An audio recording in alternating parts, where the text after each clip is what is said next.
পাপমোচনী একাদশী ব্রত মাহাত্ম্য হচ্ছে, যুধিষ্ঠির শ্রীকৃষ্ণকে বললেন, হে জনার্দন, চৈত্র মাসের কৃষ্ণপক্ষের একাদশীর নাম ও মাহাত্ম্য কৃপা করে আমাকে বলুন।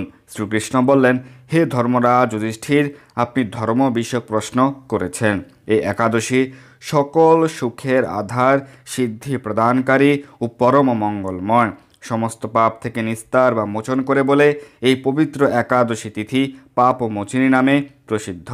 রাজা মান্ধাতা একবার লোমশ মুনিকে এই একাদশীর কথা জিজ্ঞাসা করেছিলেন। তাঁর বর্ণিত সেই বিচিত্র উপাখ্যানটি আপনার কাছে বলছি, আপনি মনোযোগ দিয়ে তা শ্রবণ করুন। প্রাচীনকালে অতি মনোরম চৈত্র রথ পুষ্প উদ্যানে মুনিগণ বহু বছর ধরে তপস্যা করতেন।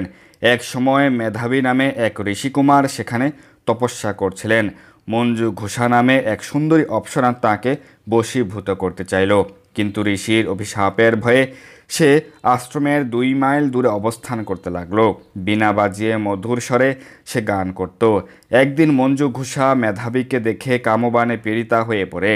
এদিকে ঋষি মেধাবীও অপ্সরার অনুপম সৌন্দর্য দেখে মুগ্ধ হন। তখন সেই অপ্সরা মুনিকে নানা হাব ভাব ও কটাক্ষ দ্বারা বশীভূত করে।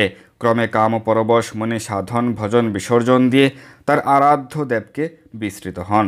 এইভাবে অপ্সরার সাথে কামক্রীড়ায় মুনির বহু বছর অতিক্রান্ত হলো। মুনিকে এই অবস্থায় দেখে সে অপ্সরা দেবলোকে ফিরে যেতে মনস্থ করল। একদিন মঞ্জু ঘোষা মেধাবী মুনিকে বলতে লাগলেন, হে প্রভু, এখন আমাকে নিজ গৃহে ফিরে যাবার অনুমতি প্রদান করুন। কিন্তু মেধাবী বললেন, হে সুন্দরী, তুমি তো এখন সন্ধ্যাকালে আমার কাছে এসেছ, প্রাতকাল পর্যন্ত আমার কাছে থেকে যাও। মুনির কথা শুনে অভিসম্পাত ভয়ে সে অপ্সরা আরও কয়েক বছর তার সাথে বাস করল। এইভাবে বহু বছর, প্রায় 55 বছর 9 মাস 7 দিন অতিবাহিত হলো।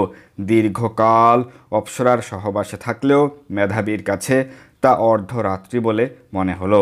মঞ্জু ঘোষা পুনরায় নিজ স্থানে গমনের প্রার্থনা জানালে মুনি বললেন, এখন প্রাতকাল, যতক্ষণ পর্যন্ত আমি সন্ধ্যা বন্দনা না সমাপ্ত করি ততক্ষণ পর্যন্ত তুমি এখানে থাকো। মুনির কথা শুনে ঈষৎ হেসে মঞ্জু ঘোষা তাকে বলল, হে মুনিবর, আমার সহবাসে আপনার যে কত বছর অতিবাহিত হয়েছে তা একবার বিচার করে দেখুন। এই কথা শুনে মুনি স্থির হয়ে চিন্তা করে দেখলেন যে তার 56 বছর অতিবাহিত হয়ে গেছে। মুনি তখন মঞ্জু ঘোষের প্রতি ক্রোধ পরবশ হয়ে বললেন, রে পাপিষ্ঠী দুরাচারিণী তপস্যার হ্রাসকারিণী, তোমাকে ধিক, তুমি পিশাচী হও। মেধাবীর সাপে অপ্সরার শরীর বিরূপ প্রাপ্ত হলো।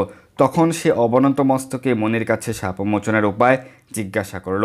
মেধাবী বলেন, হে সুন্দরী, চৈত্র মাসের কৃষ্ণপক্ষিয়া পাপমোচনী একাদশী সর্বপাপ দূরকারিণী। সেই ব্রত পালনে তোমার পিশাচত্ব দূর হবে।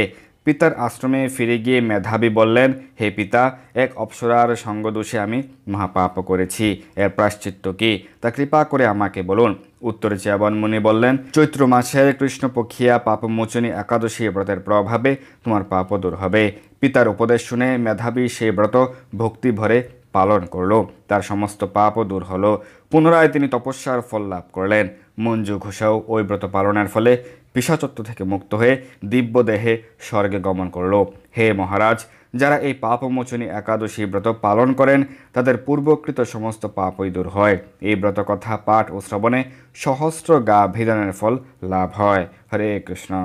এই দুর্লভ মনুষ্যজন্মকে সার্থক করতে যুক্ত হন কৃষ্ণ ভাবনায়।